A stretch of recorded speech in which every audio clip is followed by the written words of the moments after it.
너무 안식일을 맞이하는 기분이 활짝 열린 마음 같고 너무나 아주 새로운 또 새삼스러운 그런 안식이 되는 것 같습니다. 오늘 새벽까지만 해도 비가 많이 왔었는데요. 비가 많이 와서 여러 가지 걱정을 했는데 그나마 이렇게 또 날이 개고 예보는 원래 오늘도 비가 많이 온다 그랬어요. 그래서 다행입니다. 그래서 이렇게 여러 또 각지로 또 흩어져서 또 여행 가신 분도 계시고 또 오늘 안식일 지난 후에 또 계속해서 또 몇 가정이 또 여기를 떠나서 또 고국으로 또 여러 방향으로 또 떠나시는 걸 알고 있습니다. 아무쪼록 그 모든 여정에 안전하게 또 평안하게 제 천사가 지켜주시면서 또 건강한 모습으로 우리가 또 다시 뵙기를 바랍니다. 자, 오늘은 제가 간단하면서도 또 우리 교회에서 좀 필요하다고 생각하는 그런 내용을 한번 서로 좀 나눠보는 시간을 갖도록 하겠습니다. 혹시 요 근래 참 많은 세계 각국에서 또 현재 한국에서도 그렇고 기업들이 가지고 있는 그 화두가 되는 그 단어가 뭔지 혹시 아십니까? 네? 저는 쭉 봤을 때 제가 떠오르는 거는 이 혁신입니다. 혁신. 그죠? 이 혁신이라고 하는 것은 이노베이션인데 화면 좀 보여줄까요? 심지어는 이게 뭔가 SK 이노베이션입니다. 이 기업명까지 이노베이션을 넣어가면서 이렇게 SK 이노베이션이라고 광고가 나오고 있습니다. 이 이노베이션의 가장 핵심된 워드는 혁신과 도전입니다. 자, 그런데 저게 지금 안지가 안 나와서 되는데 자, 그런데 이 기업에서 지금 추구하고 있는 그 혁신과 도전의 그런 그 내용들이 지금 현재 우리 신앙계 교회에도 요구되고 있다고 해서 그 다음 페이지 보면 뭐라고요? 이노베이션 처치 이노베이션이라고 나옵니다. 그럼 이 과연 교회의 혁신은 뭔가 이 얘기입니다. 어떤 내용인가? 저희 교회가 저도 이 교회를 한 30년 넘게 이제 40년 가까이 다니고 있는데 여러분도 모태에서부터 이 교회를 다닌 분도 계실 것이고 또 저보다 짧게 이 교회에 신앙생활 하시는 분들이 있을 거예요. 근데 우리가 보면은 이 신앙생활하는 내용의 패턴이 10년 전이나 20년 전이나 크게 바뀐 것 같지가 않은 것 같아요. 저 개인적으로 봤을 때는. 혹시 우리 김진국 장로님도 어떠세요? 뭐가 좀 많이 변한 것 같습니까? 예배 내용이? 예, 아마 좀 비슷비슷하실 거예요. 우리가 안식일에 예배하러 나오고 또 봉사하고 또 헌금 내고 기도하고 이런 패턴이 예전과 별로 이렇게 달라지질 않았어요. 근데 지금 현재 이 혁신적인 교회라고 하는 얘기가 우리 현재 개신교를 비롯해서 한 30여 년서부터 계속 이 주제를 가지고 컨퍼런스를 열고 세미나를 열고 머리를 맞대면서 이 선교적 교회를 향해서 교회들을 이끌고 나가고자 많이 노력들 하고 있어요. 그럼 선교적 교회가 뭐길래 어떤 것이 선교적 교회길래 그러한 화두로서 지금 우리 신앙계에서 기독교계에서 여러 가지로 머리를 짜내면서 또 기도하면서 연구를 하고 있는가? 선교적 교회 하면 우리가 미셔널 처치라고 그러는데 우리가 보면은 단지 우리가 선교사를 파견하고 선교를 하고 어떤 사역을 하고 하는 이런 내용이 아니라는 얘기죠. 그 다음 페이지 한번 보실까요? 뭡니까? TMI 많이 봤죠?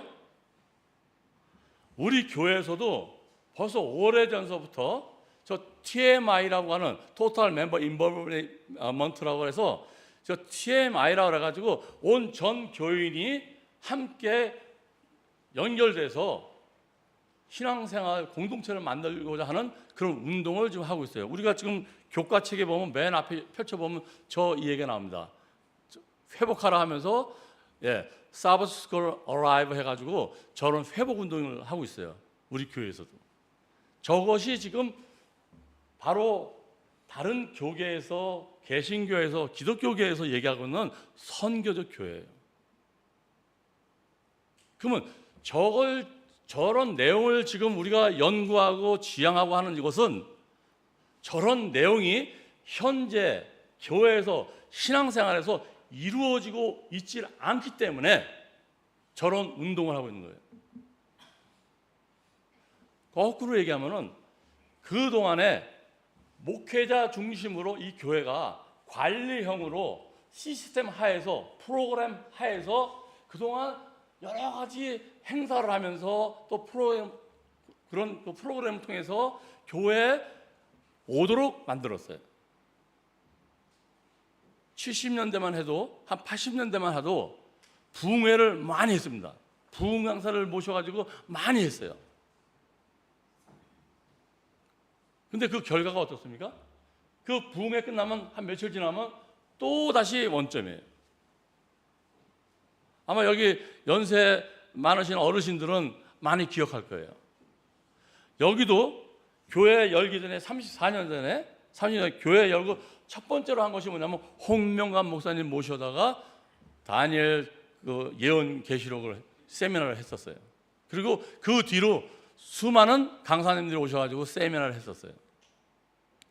그런데 현재 우리의 교회의 모습은 제가 솔직하게 말씀을 드리지만은 그때의 모습과 그때의 사이즈와 현재 사이즈와 별반 차이가 없어요. 단 하나 크게 변화가 하나 있습니다. 뭐냐면 이 교회를 마련한 겁니다. 이 교회 마련한 것도 교회 생기자마자 건축 헌금 작정해가지고 시작해가지고 그 20년 넘게 기다리다가 우리가 마련한 거예요. 이거 외에는 특별하게 교회 프로그램이라든지 그 내용이 변한 게 없어요. 규모도 변한 게 별로 없어요.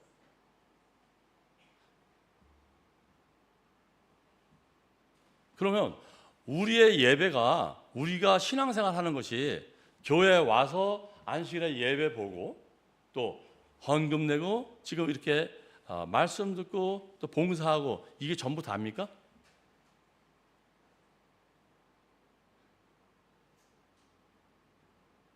뭔가 좀 공허하죠. 이게 다는 아닌 것 같은데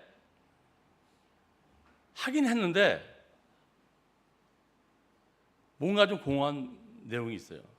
그 문제가 뭐냐면 바로 선교적 교회에서 찾고자 하는 지금 TMAI라고 하는 그 메시지에서 우리 교회에서도 찾고자 하는 내용이에요.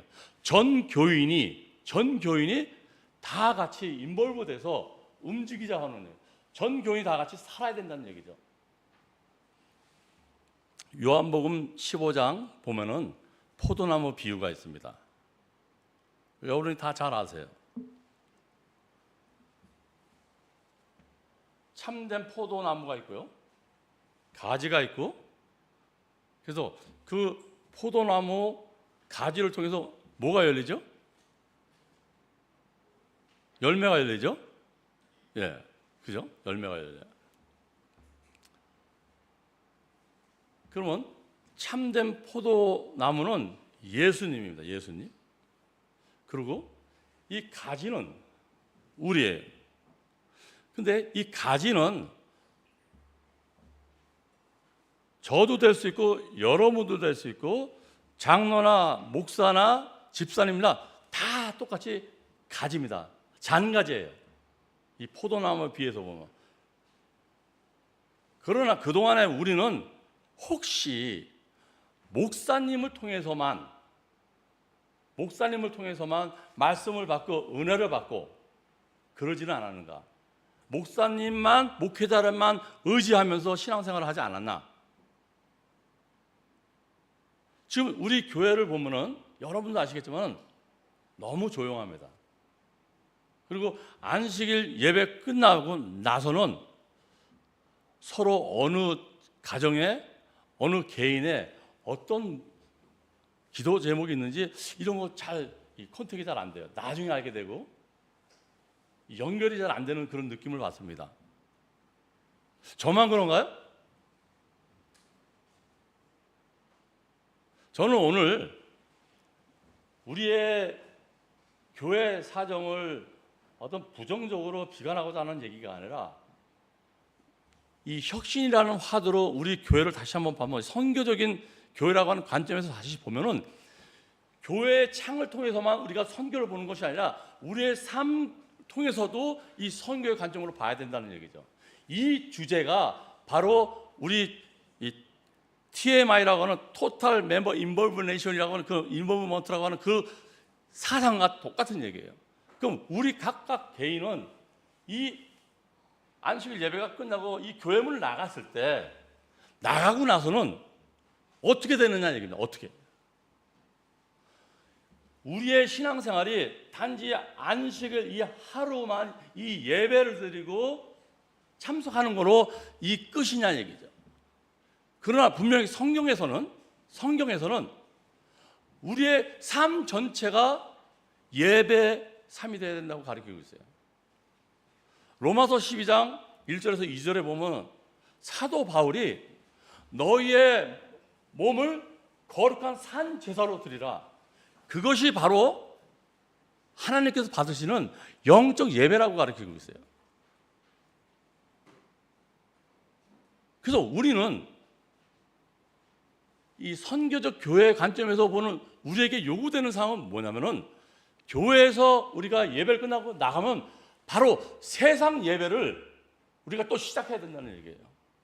그것이 우리의 삶 속에서, 우리 생활 속에서, 직장에서, 가정에서 그 예배가 여기서 끝나는 것이 아니라 또 다른 예배가 시작이 된다는 얘기죠.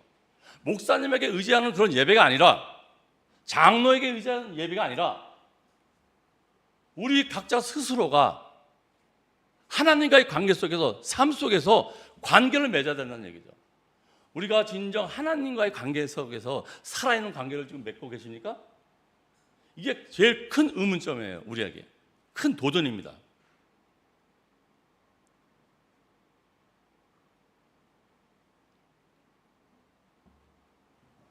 우리가 이 예배는요, 관계. 하나님과 우리의 관계. 이 예배의 속성은 우리가 단지 와서 말씀 듣고 하는 그것이 아니라 깊은 속성은 우리가 지금 대댕투를 공부하고 있지 않습니까? 그 대댕투가 뭐예요? 본질이? 하나님의 사랑이 우리의 그 죄악을 넘고 일어서서 그걸 덮고 씻어서 어떻게 해요? 우리를 빼앗긴 우리의 마음을 다시 돌려놓겠다고 하는 그 과정 속에서 하나님의 사랑이 끊임없이 지금 태초서부터 지금까지 예수님 오실 때까지 약속을 주시고 확신을 주시고 우리에게 해 주시겠다는 그 약속입니다. 그게 대댕투예요, 그게. 그러면 우리가 드리는 예배라고 하는 뭐냐면은 하나님과 관계가 끊어진 것이 죄예요.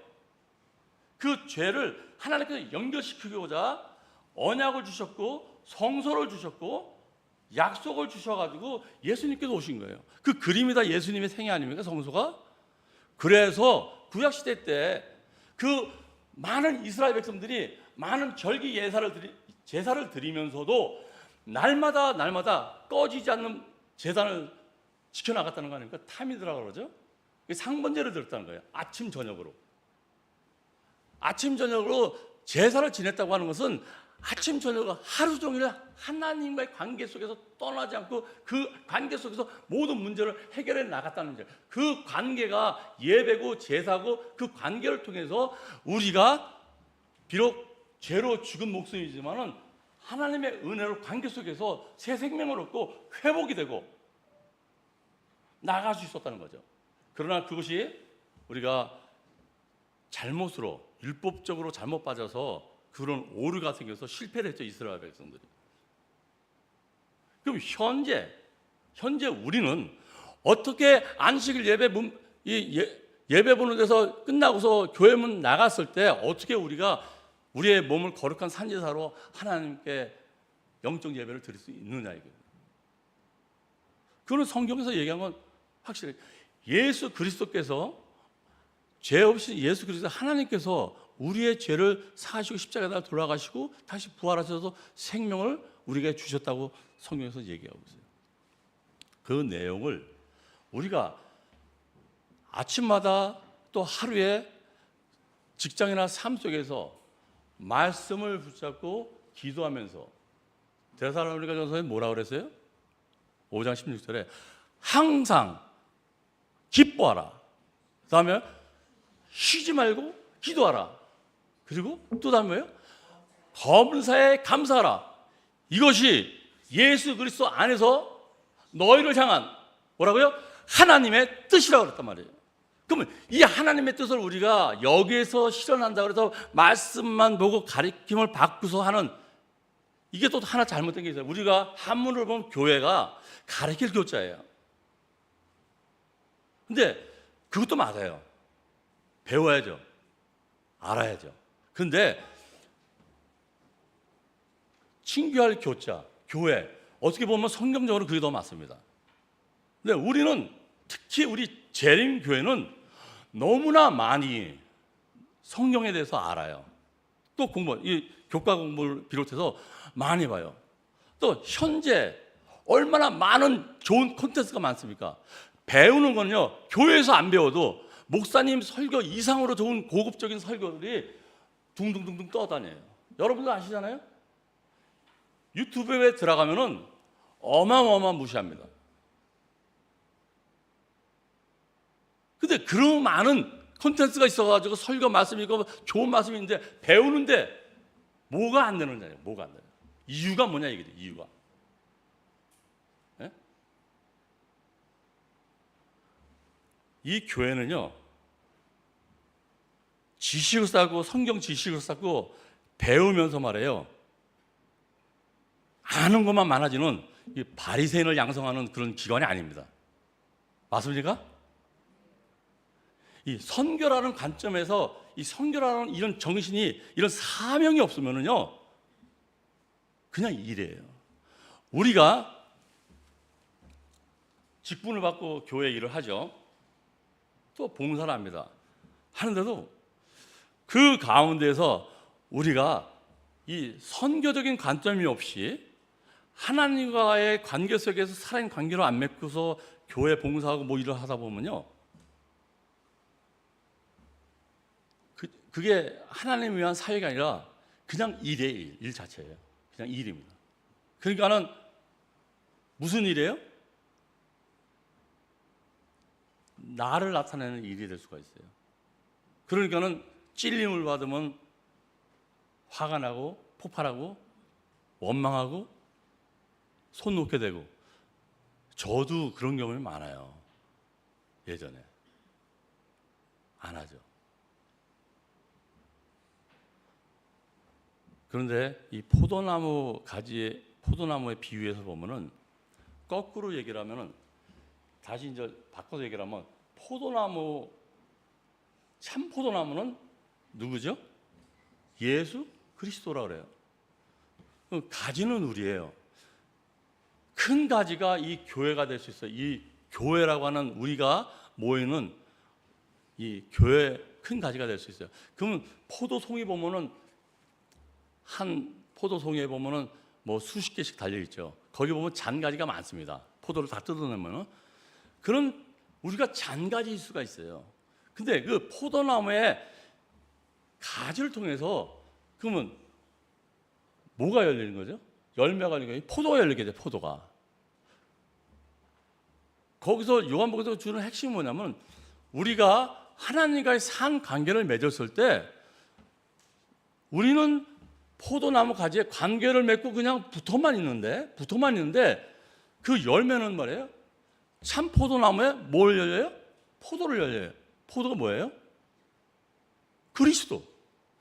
그럼 내가 가지로 포도나무에 붙어 있는데 내 삶의 끝은 예수님이 드러나는 거예요.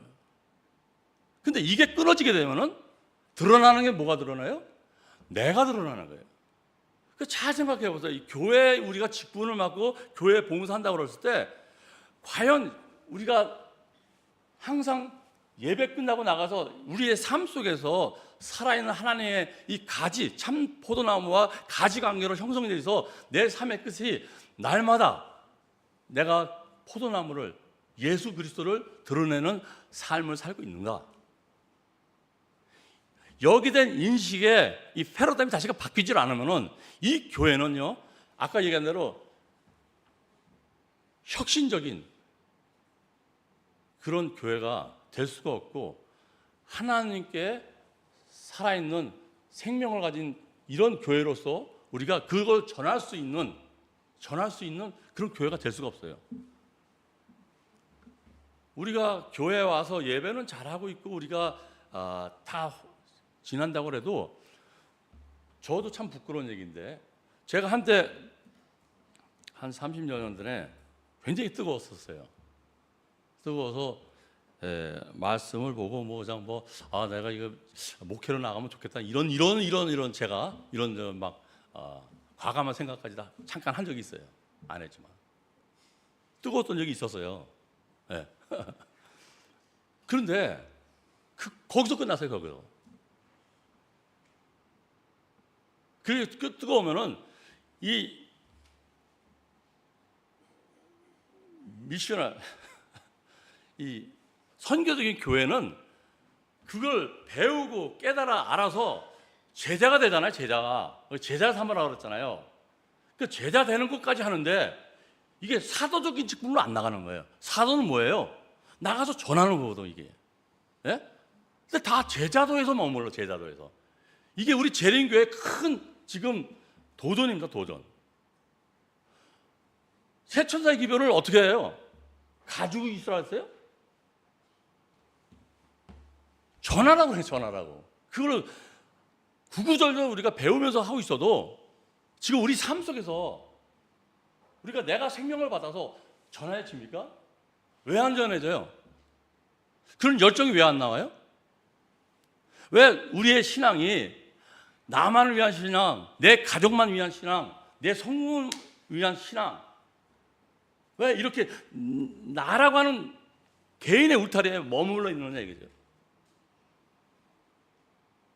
이게 혹시 저만 그런지 모르겠지만은 혹시 아니면은 너무 이렇게 기분 상하지 않길 바랍니다. 저는 이거 절실히 느끼는 거예요. 제가 올해 수석 장로라고 하는 직분을 받았어요. 근데 또 거기다 이제 1+1으로 선교 부장까지 맡았습니다. 근데 가만히 제가 지금 1월, 2월, 3월, 4월 이제 한 분기를 지내고 나서 그 동안에 여러 가지 생각을 많이 했죠. 근데 방법은 있어요, 우리가. 근데 방법을 찾았는데 이 동력이 안 나오는 거예요. 동기 유발이 안 되는 겁니다. 알아요. 믿어요. 이게 제자예요. 그냥 믿어요. 알아요. 여기서 또 이 사도적인 직분이라고 하는 것은 여기서 아는 거에서 나가야 되는 거예요. 우리가 믿음은, 행함이 없는 믿음 뭐라 그래요? 돌아가셨다 그러잖아요. 근데 우리의 믿음이 새천사의 기별도 알고 계시록도 다 뚫고 다니엘 예언서도 다 뚫고 있고 다 아는데 왜 이게 다인가? 왜 가끔 이렇게 보면 이 멍 때리면서 이게 공허합니까? 만족이 안 되고. 분명히 이 빌립보서 4장 4절에 보면은 사도 바울 선생이 감옥에서 편지를 쓴 건데 그분이 뭐라고 그러는 줄 알아요? 평강을 얘기하고 기쁨을 얘기하고 있어요. 우리가 보면 미친 거 아니냐 이거죠. 근데 그분이 내일 모레 언제인지 죽을지도 얼마 몰라요. 얼마 안 남았어요. 그런데도 그 감옥 속에서 어떻게 기쁘다, 평강이라는 얘기가 나올 수 있을까? 우리가 하나님과의 관계가 살아있다고 그러면은 우리가 우리 삶 속에서 삼위 예배라고 하는 것은 항상 하나님과의 관계가 끊어지지 않고 우리가 말씀 속에서 말씀을 가지고서 그 말씀을 내가 생활 속에서 이루어내는 그런 하나님 앞에서 무릎 꿇고 기도하는 그런 싸움하는 이거 시간이 필요한 거죠. 이럴 때 우리의 그 삶 속에서 예배를 받다는 거, 관계를 맺었다는 거, 그 관계가 살아있다고 하는 것은 반대로 얘기를 하면 뭐냐면은 내가 용서를 받고 그 생명을 얻었다고 하는 확신을 갖는 거예요. 그게 너의 몸을 거룩한 산제사로 드리라. 이것이 하나님께 생각하시는 영적 예배라고 하는 사도 바울의 얘기가 그 얘기예요. 그러면 내가 삶 속에서 과연 하나님과 관계 속에서 하나님의 그런 그 용서하심을 체험하고 확신하고 예수 안에 거하는가? 또 그러면 그럽니다. 예수가 보여야 예수 안에 거하지. 예수 못 봤어요, 저도. 근데 말씀이 육신이 돼서 오신 예수 그리스도가 어떻게 해요? 말씀이랍니다, 말씀. 그럼 우리가 말씀을 보잖아요. 지금 우리가 교과책에서 보면은 그 말씀을 가지고서 우리가 묵상하고 그거 가지고서 우리가 알아나갈 때 그 말씀대로 내가 하루를 살아가려고 하는 발버둥. 그래서 그게 안 되면 기도하면서 능력을 구하는 그런 모습, 자세, 그런 시간 이런 속에서 우리가 어떻게 해요? 변화되고 말씀을 가지고서 살 때 그 말씀이 내 안에 기억되어지고 내 안에 내가 받아들여질 때 그게 예수님이 내 안에 거하시는 거예요. 그게 예수님 안에 계시는 거예요. 안에 있는 겁니다. 말씀으로 하나님은 예수님은 우리 안에 거하세요.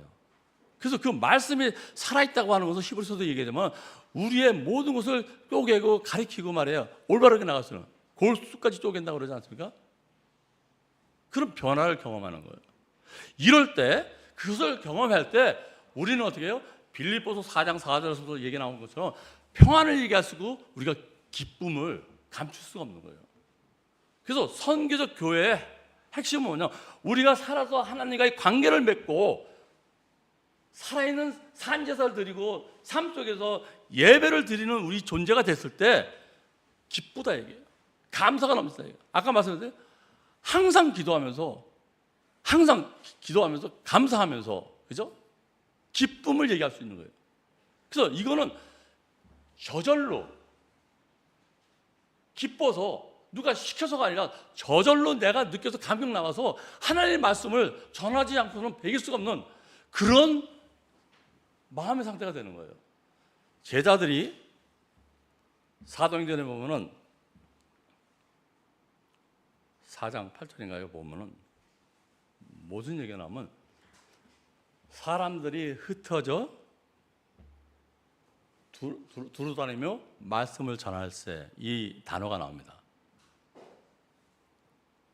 이 기독교 초대교회인들이 스테반 집사가 순교당했죠. 그래서 박해를 받아가지고 그 환난 때문에 도망간 거죠. 흩어진 거죠. 근데 이 굉장히 중요한 건데 이 사도행전이 이 선교라는 관점에서 볼 때는 굉장히 중요한 포인트를 우리에게 가르치고 있는데 이분들이 조용하게 우리처럼 말씀 가지고서 조용하게 집에서 있으면 이 분들이 박해를 받고 쫓겨날 일이 있을까요? 없을까요? 없죠. 근데 이분들이 말씀을 받고 그 경험에 기뻐서 이 복음을 전하다가 보니까 유대인들 눈밖에 나고 여기저기서 그냥 이 손가락 받고 지적받아가지고 박해를 받게 되는 거예요. 왜? 누가 시켰어요? 아니요. 본인이 용서받고 구원받고 생명을 얻은 그 감격과 기쁨이 감사해서 감사가 넘쳐서 은혜가 넘쳐서 자원적으로 나가는 거예요. 그러다 보니까 어떻게 해요? 핍박을 받게 된 거예요. 그 흩어서 나가면서 그들이 어떻게 해요? 나가면서 또 나가면 정착도 찾고 방 찾아보고 또 조용히 있을 때를 찾는 게 급선무인데 두루 다니며 뭘 전해요? 복음을 또 전했대요. 이게 목사님이 하는 일이 아니고 누가 하는 일이에요? 우리 모두가 해야 되는 일이에요. 우리 모두에게 주어진 사명이다 이거죠. 이 사명이 없이 교회 일을 하고 봉사를 하는 거는 다 일이에요, 일. 너무 힘든 거예요. 그래서 짜증이 나는 거고. 이 사명에 대한 이 본질이 우리 신앙생활에서 사라졌을 때 우리의 신앙은 뜨뜻미지근해지고 정착돼 있고 고착돼 있고 변화가 없고 아픈 거예요. 그래서 교회가 아파요. 머리 대신 예수 그리스도를 우리가 교회에 머리 대신 예수 그리스도라고 얘기하는데 우리는 지체예요. 각 지체 팔, 다리, 손가락, 발 뭐 여러 가지 이 오장육부를 다 형성하는 한 지체를 가지고 있다 그랬어요. 어느 분은 어느 파트는 여기까지는 혈관이 좋아가지고 표가 나는데 여기서 막히면 이 끝이 어떻게 되겠어요? 아픈 거예요, 아픈 거예요. 건강한 교회라고 하는 거는 이 전체 문제, 이 전체에 혈액순환이 온전하게 돌아갈 때 건강한 거예요.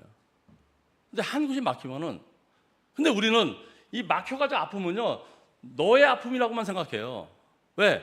우리에게 그런 선교적인, 이 선교라고 하는 건 영혼 구원이고, 하나님이 지난 작년에 우리가 사기에 배웠죠. 하나님의 선교, 나의 선교라고 그랬죠. 우리의 선교. 그 교과를 배웠어요.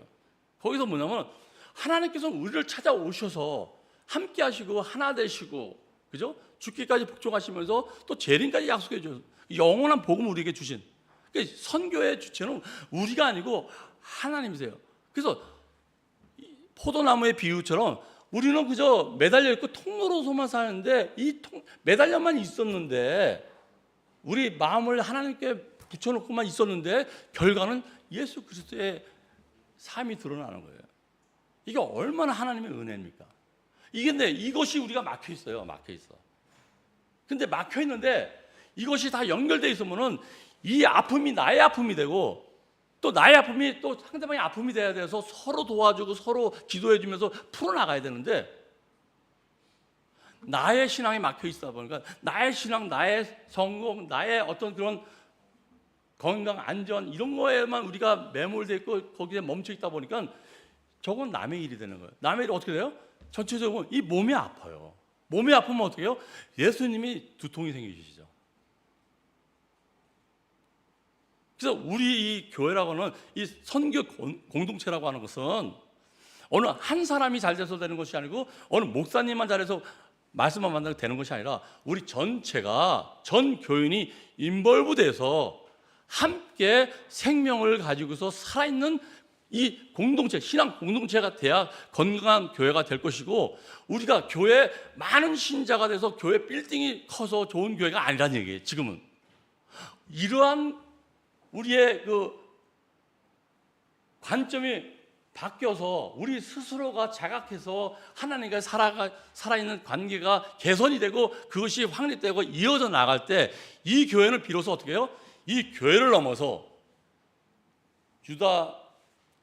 유대 백성들처럼 이 예루살렘에 넘어서 비록 핍박해서 흩어져 나갔는데 우리가 그 사명감을 느껴서 여기서 제자도가 돼서 사도직으로 나가면서 어떻게 해요? 교회 문 밖에 나갈 때 세상에 나가서 우리 각 이 처해져 있는 직장과 내 삶 속에서 학교나 아니면 여러 뭐 시장이나 이런 데서 만나는 모든 사람들에게 내가 기뻐서 몸살 나는 그런 모습을 보여주고 살고 기쁘다 할 수 있는 이런 우리가 돼야 돼요.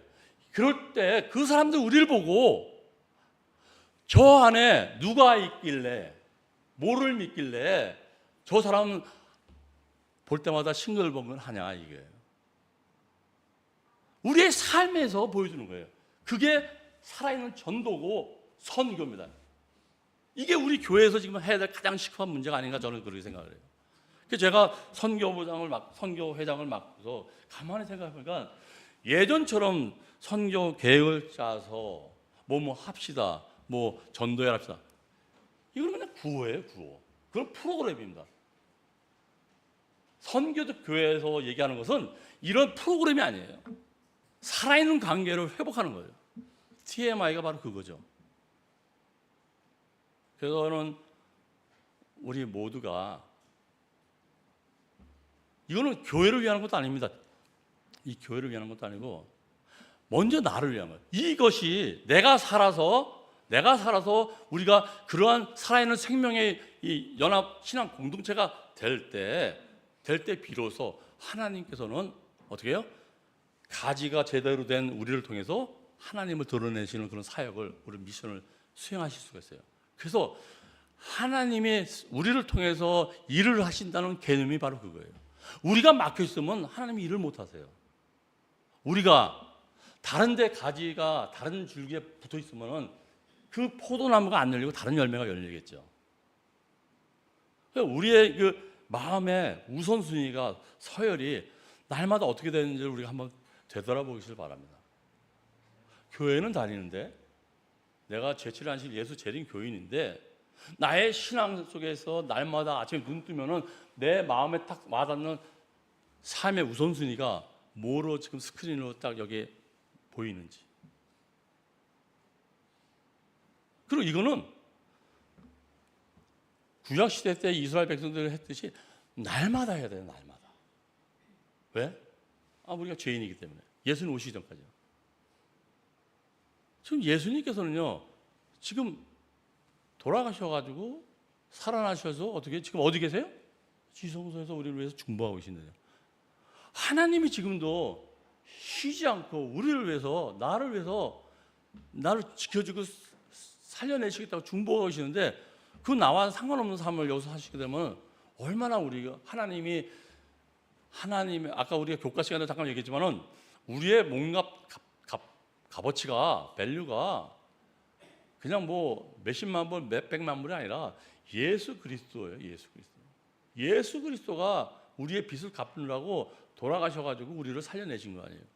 그 귀한 은혜를, 그 어마무시한 이 창조주의 그 희생 대가를 우리가 삶 속에서 무의미하게 팽개치고 엉뚱한 거기에 꽂혀가지고 그냥 60평생으로 끝납니까? 그건 아니잖아요. 그래서 우리가 이 소급이라는 얘기가 나왔어요. 이 선교회장에서 그런 거, 이걸 해결하는 방법이 뭐냐? 그래서 우리가 그러면 소급을 운영해서 우리가 각 그 전 교인이 연합해서 이렇게 하는 걸 하자. 근데 소그룹을 하려면요, 먼저 우선해야 될 것이 바로 이거예요. 선교적인 교회의 분위기가 이게 정착이 돼요. 정착이 돼야 됩니다.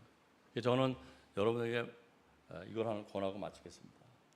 저희 선교부에서 저도 그렇지만 몇몇 분들이 기도하면서 이 소그룹을 통해, 소그룹이라는 것은 이 교회를 위한 것이 아니라 우리가 다시 회복하고자 하는 그런 우리의 그 도전입니다.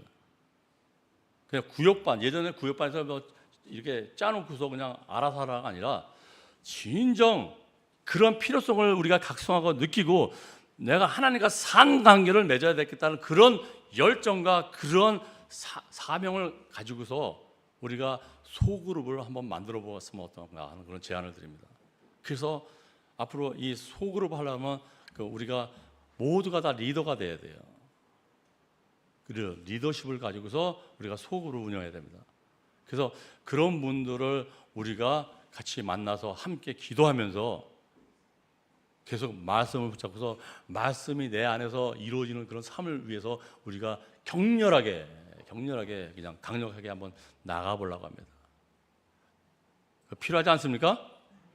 예, 우리 소그룹에 대한 얘기를 앞으로는 저 선교부장 목사님이 좀 하실 때 우리가 그 리더십도 교육도 또 여러 가지 사례를 가지면서 서로 기도하면서 그 내용을 가지고 우리가 그런 쪽으로 계속 신앙 공동체로 모여지는 그런 무브먼트를 지금 해볼까 하는 생각을 하고 있습니다. 여러분들께서 기도하시면서 먼저 오늘부터라도 이 교회 문방에 나가서 이 사회에서 세상에서 예배를 드릴 때 내가 어떠한 자세로 세상에서 예배 드리는 것을 한번 자각하시고 우리에게 주신 그 말씀을 붙잡고서 묵상하시면서 항상 기뻐하시면서 쉬지 말고 기도하시면서 그리고 감사가 넘치면서 이 말씀을 붙잡고서 그 말씀을 내 삶 속에서 이루어내고자 말겠다고 하는 그런 하나님과의 그 부딪히는 기도를 하시면서 한번 나가시게 되기를 저도 한번 그렇게 해보겠습니다. 같이 한번 해서 이 교회가 진짜 살아서 움직이는 그 안수실학교 어라이브, 서비스쿨 어라이브라고 그러는데 우리 모두가 다시 회복돼서 생명을 가지고서 해서 이렇게 되면은 교회에서 무슨 다툼이 있고 미워하고 아까도 우리가 저기 어르신들 얘기했어요. 그 억만금도 비교할 수 없는 예수 그리스도로 우리가 빚을 탕감받고 우리가 구원을 받았다고 하는 그리스도인들인데 우리가 탕감받은 빚이 얼만데 그 뭐 조그만 사소한 거 가지고 감정 틀어져 가지고 뭐 울그락불그락하고 그럴 필요가 뭐 있냐. 실제적으로 나의 이 존재의 위치를 확실하게 본질을 깨닫게 되면요 그거 아무것도 아닌 거로 되거든요. 근데 그 존재의 가치가 되는 그 하나님의 은혜를 날마다 놓치기 때문에 시각적인 데 매몰돼 가지고 보이는 것에 우리가 감정이 폭발합니다. 그래서 앞으로 우리가 이 교회가 다시 한번 살기를 기도합니다. 우리가 같이 손잡고서 한번 이 교회를 살리고 내가 살고 또 내가 살아서 내가 구원받은 그런 경험을 가지고서 어떻게 해요? 선교라고 하는 것은 그 기쁨을 나눠주는 거예요. 복음을 나눠주는 거예요. 왜? 견딜 수가 없어서. 그런 상태로서 우리가 한번 도전해 보시는 저와 여러분 되기를 바라면서 말씀을 드리겠습니다. 감사합니다.